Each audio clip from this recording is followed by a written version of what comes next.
All right, controversial Netflix host, so-called comedian Chelsea Handler has officially now entered the realm of unhinged. Now, despite portraying herself as a champion for gay rights, the late-night host launched in a vile, vicious, homophobic rant on Twitter against Republican Senator Lindsey Graham. This tweet is so graphic, so despicable. Well, we're not even going to show it to you on the program, but it's safe to say that in Chelsea's world, decency is only reserved for her liberal friends. Of course, this kind of repulsive behavior from Handler is nothing new. In December, Handler tweeted out a promo for her show featuring a mean-spirited parody of White House Press Secretary Sarah Sanders. Here with reaction, Fox News contributor Tomi Lahren is with us. You know, Tomi, here's the thing. I'm not going to call for her firing, boycott. I don't do it for Bill Maher, that idiot Stephen Colbert. I don't care what people say. Everyone has the power to change the channel. But if we say something that is deemed as conservatives inappropriate, they want our head on a chopping block. Then begins the boycotts. Then begins the silencing. What's your reaction?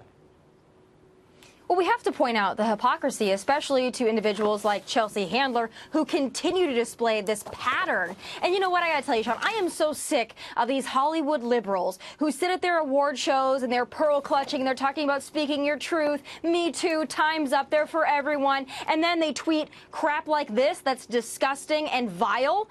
And yet we're supposed to buy this whole charade that they're these wonderful, moral people. No, not falling for it. All right, let me show a little bit. You actually debated her.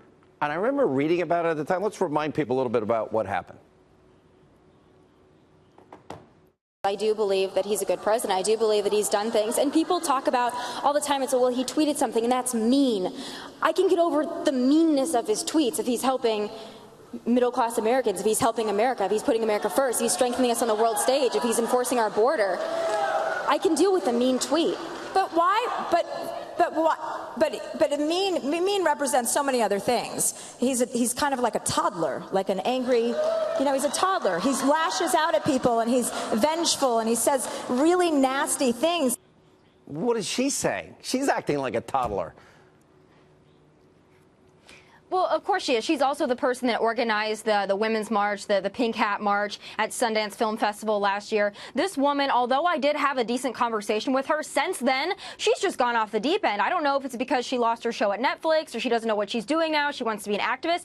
I don't know, but I thought that she was at least somewhat level-headed, and I used to think she was funny. But she's like the rest of these so-called comedians. They inject politics that they don't understand, they know nothing about, into their acts, and then not only are they not funny, they're disgusting, and yet they get away with it because they're on the left, as usual. What did you think of her personally? Personally, I have to be honest with you, Sean, she was very kind to me. She was respectful. We had a good conversation. I can't say the same about other liberals that I've debated or shared the stage with, but she was very nice to me, and she seemed what actually other big open. liberals? I didn't know you were doing that. Oh, boy, Trevor Noah, Bill Maher, all the ladies of The View. I mean, let's join the list. I was just in West Hollywood earlier today talking to a bunch of the loving and tolerant left. I put myself in these situations because I hope for a productive conversation. I think I had one with Chelsea, but my goodness, that doesn't mean I'm not going to rip her apart for what she's doing on Twitter, because I find it disgusting, I find it hypocritical, and she needs to be called out. All right, we look forward to the next Tomi Lahren Hits the Road. We'll show it right here on Hannity. Tomi, good to see you. Thanks for being with us.